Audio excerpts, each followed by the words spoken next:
first sensation is not sight, but sound. A gentle hum fills the air, steady and unfamiliar, like the distant murmur of some great machine breathing.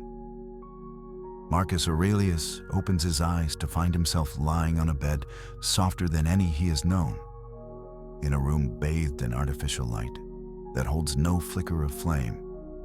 The walls are smooth and white, unmarked by soot or age. Through a large window, he sees not the familiar columns of Rome, but towering structures of glass and steel reaching toward the heavens like the ambitions of mortals made manifest. He sits slowly, his philosopher's mind already working to understand this strange awakening. The clothes upon his body are foreign yet comfortable, woven from materials that feel both familiar and impossibly refined. On a small table beside the bed, numbers glow red in the darkness. 6:30. Though he does not yet understand their meaning, something in their steady pulse speaks of time measured with precision beyond the sundials of his era. Rising from the bed, Marcus moves to the window and gazes out at a world transformed. The city below pulses with movement, even in these early hours. Streams of light flow along dark ribbons of road, each point of brightness carrying within it a human soul, rushing towards some urgent purpose.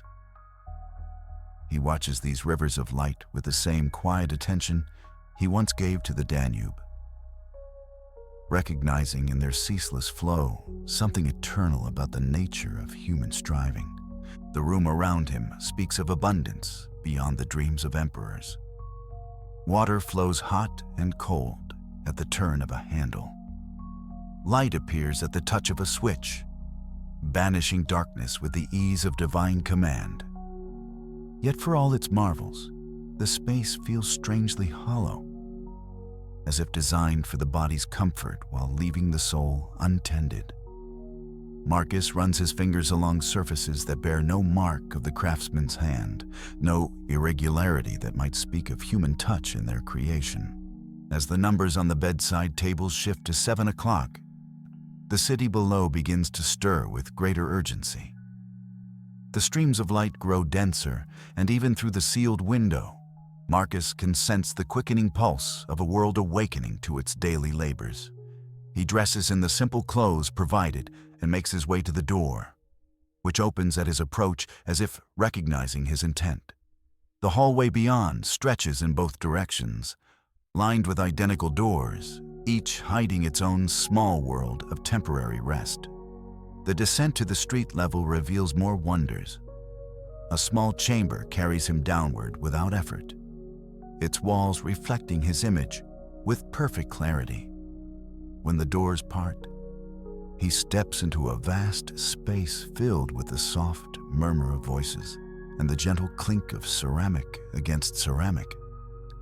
People sit at small tables, each cradling vessels that steam with aromatic warmth, their eyes fixed not on one another, but on small rectangular objects that glow with inner light. Marcus observes these devices with growing fascination. In each small screen, entire worlds unfold. Faces speak with passionate intensity about matters both weighty and trivial. Images flash by in rapid succession, each demanding attention for mere moments before giving way to the next. He watches as fingers dance across these surfaces with practiced ease, summoning information, connecting with distant souls, creating and consuming an endless stream of human thought and desire. The morning air outside carries scents both familiar and strange. The aroma of baking bread mingles with the sharp tang of burning fuel and the green breath of distant trees. The streets teem with purpose. Yet Marcus notices how few eyes meet, how many faces remain turned toward those glowing rectangles even as bodies navigate the physical world. He thinks of the Agora in Rome, where citizens gathered to debate and trade, their voices raised in direct communion with one another. Here, conversation seems to flow more often through these mysterious devices, than between the lips of those who walk side by side. A great rumbling approaches, and Marcus steps aside as a massive vehicle glides to a stop before him. Its doors open with a soft hiss, revealing dozens of seats filled with morning travelers. He boards, finding himself surrounded by a curious silence. Though pressed together in closer proximity than Roman citizens might ever endure, these people exist in separate worlds, each absorbed in their private rectangle of light.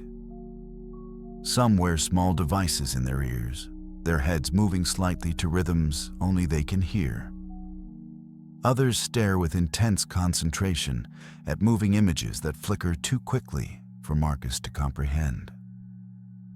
As the vehicle carries him through the city, Marcus watches the urban landscape unfold beyond the windows. Buildings rise to heights that would have challenged the gods themselves, their surfaces gleaming with reflected sunlight. Yet between these monuments to human ambition, he glimpses spaces of green where trees struggle to maintain their ancient dignity amid the geometric precision of modern planning. The sight stirs something deep within him, a recognition that even in this transformed world, nature persists in offering its quiet wisdom to those who pause to receive it. The vehicle stops frequently, disgorging some passengers while welcoming others. Marcus observes the ritual of modern commuting with the same attention he once gave to the movements of his legions. There is order here, a complex choreography of human movement guided by invisible rules and shared understanding. Yet he senses an undercurrent of tension, a collective holding of breath as if the entire city exists in a state of perpetual urgency. Stepping off at a busy intersection, Marcus finds himself in the heart of the urban torrent. People flow around him like water around a stone, each following their own current toward destinations known only to themselves. The noise is overwhelming at first, a symphony of mechanical sounds, human voices, and electronic tones that blend into a constant wash of sensation. Yet gradually, his philosopher's ear begins to distinguish patterns within the chaos, rhythms that speak of the same fundamental human needs that drove the citizens of ancient Rome. The desire for sustenance, for connection, for purpose, for recognition. Towering displays mounted on the sides of buildings flash with images and words, each vying for attention with colors more vivid than any pigment known to his time.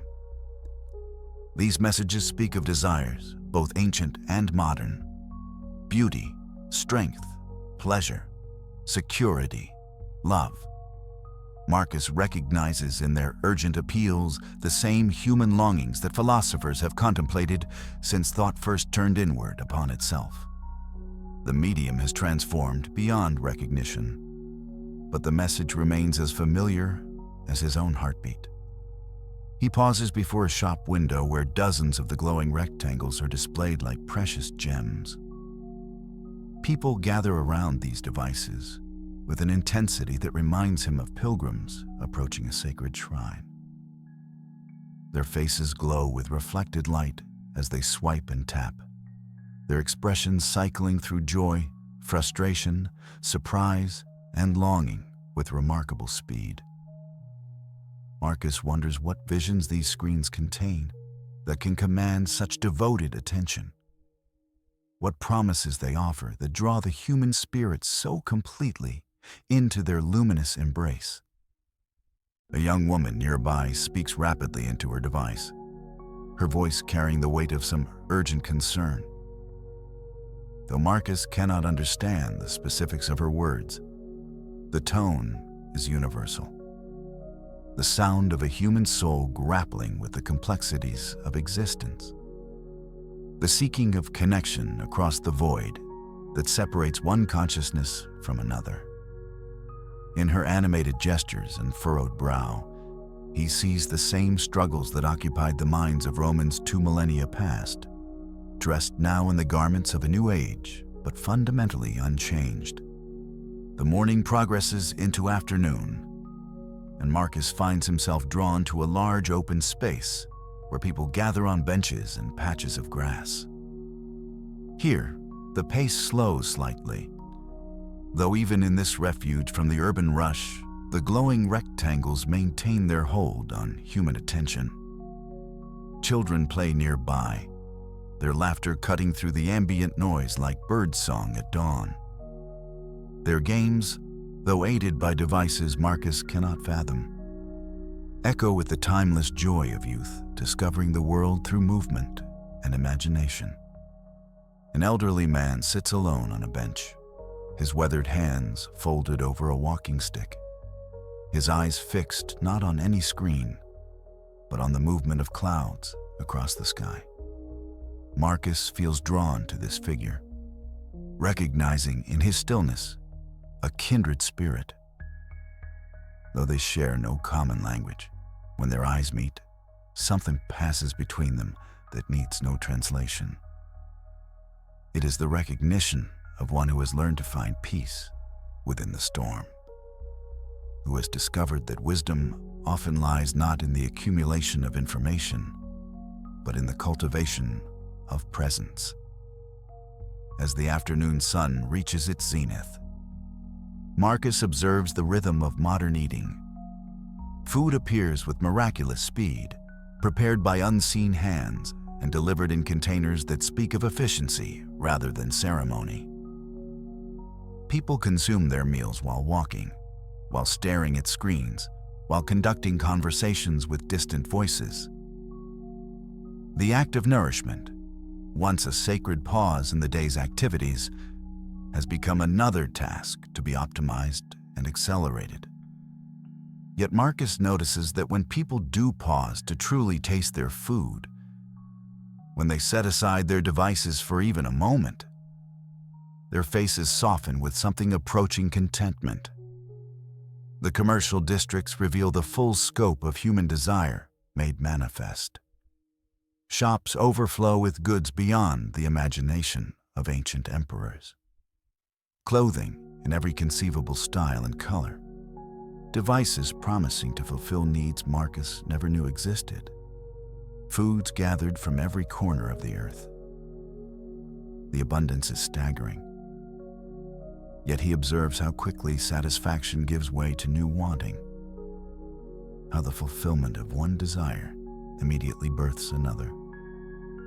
In the faces of shoppers, he sees the same restless seeking that drove Roman citizens to the markets of the Forum. The eternal human quest for something that might finally quiet the longing within. Street performers capture his attention with their ancient art practiced in modern settings. A musician coaxes melodies from an instrument Marcus recognizes, though amplified now by invisible forces that carry the sound far beyond what human breath alone could achieve. Passers-by pause briefly, some dropping coins into an open case, others capturing the performance on their devices before hurrying on. The transaction feels both timeless and transformed. The human need for beauty and expression unchanged, but filtered now through layers of technology that both preserve and distance the experience. As afternoon fades toward evening, Marcus finds himself in a district where the buildings grow taller and the pace more frantic. Here, the modern equivalent of senators and merchants conduct their affairs behind walls of glass. Their importance measured not in togas or titles, but in the size of their offices and the speed of their communications. Through transparent walls, he watches meetings where people gather around tables, their attention divided between those present and the glowing screens that seem to demand constant vigilance. The art of governance and commerce continues, but mediated now by technologies that promise connection while often creating new forms of separation. The evening commute begins, and Marcus witnesses the great daily migration in reverse. The same vehicles that carried people into the city now bear them away. each passenger retreating into their private world of light and sound. The silence within these moving chambers strikes him as profound. Dozens of souls sharing space while remaining fundamentally alone with their devices. Yet occasionally, he glimpses moments of genuine human connection. A parent helping a child with homework, friends sharing laughter over something displayed on a screen, strangers offering seats to those in need. As darkness begins to claim the sky, the city transforms once again. Artificial lights banish the night with an intensity that renders the stars invisible, creating a perpetual twilight that knows neither true darkness nor natural illumination. The streets fill with different energies now, as people seek entertainment and social connection in venues that pulse with music and colored light. Marcus observes the modern equivalents of Roman festivals and gatherings, noting how the fundamental human need for celebration and community persists even as its expressions evolve. He passes restaurants where people gather around tables, their meals accompanied not only by conversation, but by the constant presence of their devices. Photographs are taken of food before it is consumed. Images shared instantly with distant friends, the experience of eating transformed into a form of communication. Marcus reflects on how the simple act of breaking bread together, once a sacred bond between souls, has become another opportunity for the creation and sharing of images. Another moment to be captured and broadcast rather than simply lived. The night deepens, and Marcus finds himself drawn away from the brightest lights toward quieter streets where the urban intensity begins to soften. Here, residential buildings rise like cliffs, each window a small rectangle of warm light behind which individual dramas unfold. He imagines the lives contained within those glowing squares. Families gathering for evening meals, children being tucked into bed, adults settling into chairs with books or screens. The eternal human rituals of rest and reflection adapted to new circumstances, but fundamentally unchanged in their purpose. A small park appears before him, a pocket of green in the urban landscape where trees stand sentinel over pathways lit by gentle lamps. The noise of the city fades to a distant murmur, replaced by the whisper of wind through leaves and the soft sound of water flowing over stone. Marcus enters this sanctuary with the reverence of one who recognizes sacred space, feeling his breathing slow and his mind settle into the rhythm of the natural world. On a bench beside a small pond, he finally allows himself to rest. The water reflects the artificial lights of the surrounding city, creating patterns that shift and dance with each gentle breeze. A few ducks glide across the surface, their movements unhurried and purposeful, following instincts unchanged since the world was young. Marcus watches them with the same attention he once gave to the flight of birds over the Roman countryside, reading in their simple presence a reminder of truths that transcend the complexities of human civilization. The park is not empty, even at this late hour. A few others have sought refuge here from the day's intensity. An elderly woman sits on a distant bench, her face turned upward toward the invisible stars. A young couple walks slowly along the path, their devices finally set aside as they focus on each other's presence. A jogger passes with steady rhythm, her breathing synchronized with her footfalls in a meditation of movement. In these quiet figures, Marcus recognizes kindred spirits, souls who have learned to seek stillness within the storm of modern existence. As he sits in contemplation, Marcus reflects on the day's observations. The world has transformed beyond recognition, yet the fundamental nature of human experience remains remarkably constant. people still seek connection, though they pursue it now through networks of light and electricity. They still hunger for meaning, though they search for it in streams of information that flow faster than any river.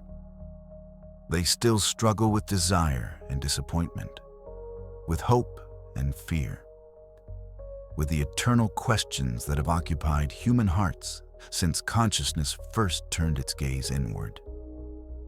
The technologies that surround modern life are marvels beyond the dreams of ancient philosophers, yet they serve the same basic human needs that drove the citizens of Rome to gather in forums and amphitheaters. The desire to communicate, to learn, to be entertained, to feel connected to something larger than oneself. These impulses remain as powerful now as they were 2,000 years ago.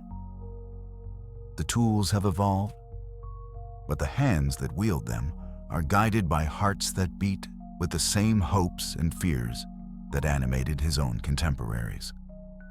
Marcus considers the pace of modern life, the constant urgency that seems to drive every action and decision. In his own time, the rhythm of existence was governed by the sun and seasons, by the natural cycles that connected human activity to the larger patterns of the cosmos. Now, time itself seems to have been conquered, divided into ever smaller increments and filled with ever greater amounts of activity. Yet, in the quiet faces of those who pause to watch the ducks on the pond, he sees evidence that the human soul still yearns for the slower rhythms of reflection and presence. The abundance he has witnessed today surpasses anything his age could have imagined.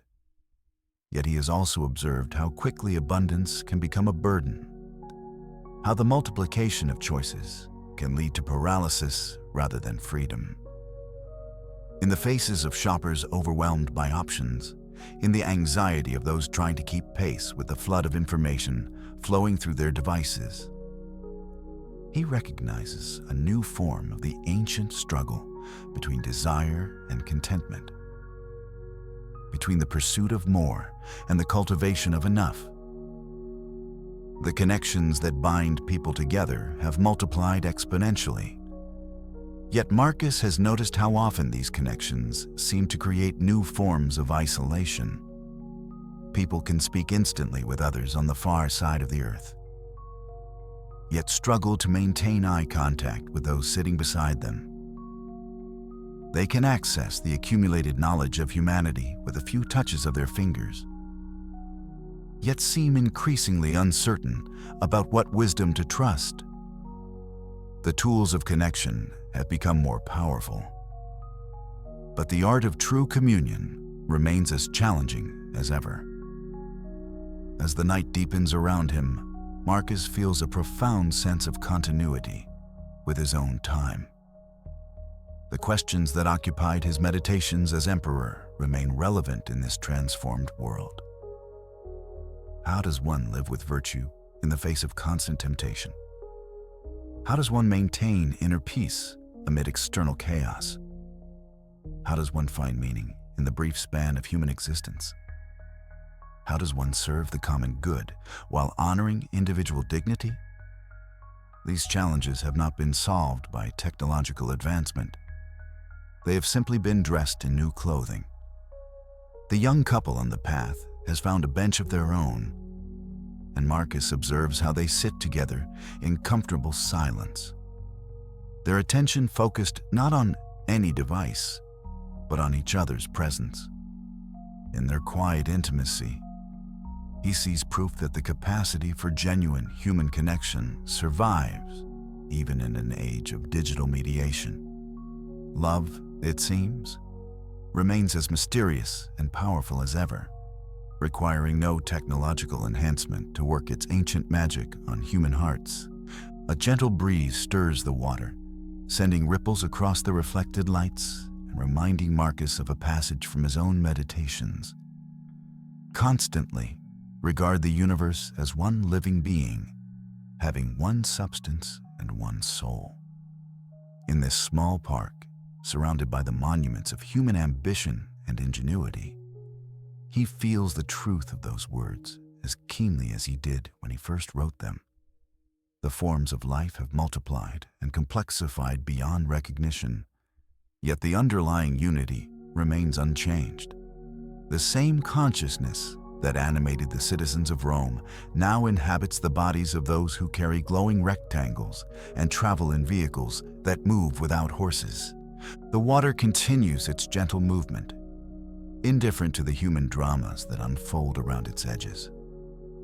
The trees maintain their patient vigil, their roots drawing sustenance from the same earth that nourished their ancestors, their branches reaching toward the same sky that arched over ancient Rome. In their enduring presence, Marcus finds comfort and perspective. Civilizations rise and transform, technologies emerge and evolve, but the fundamental patterns of existence continue their eternal dance. As midnight approaches, the park grows quieter still. The last joggers have completed their circuits, the couples have wandered home, and even the distant hum of traffic has softened to a whisper. Marcus sits alone with the ducks in the trees, with the gentle sound of water and the soft rustle of leaves. In this moment of stillness, he feels the same peace that once came to him in the gardens of his villa, the same sense of connection to something larger and more enduring than the concerns of any single day or age. The glowing rectangles that have commanded so much attention throughout the day seem less important now, their urgent messages and constant demands fading into insignificance beside the simple fact of existence itself. Marcus reflects on how easily the human mind can become enslaved to its own creations, how the tools meant to serve life can begin to master it instead. Yet, he has also seen evidence of wisdom in this new world.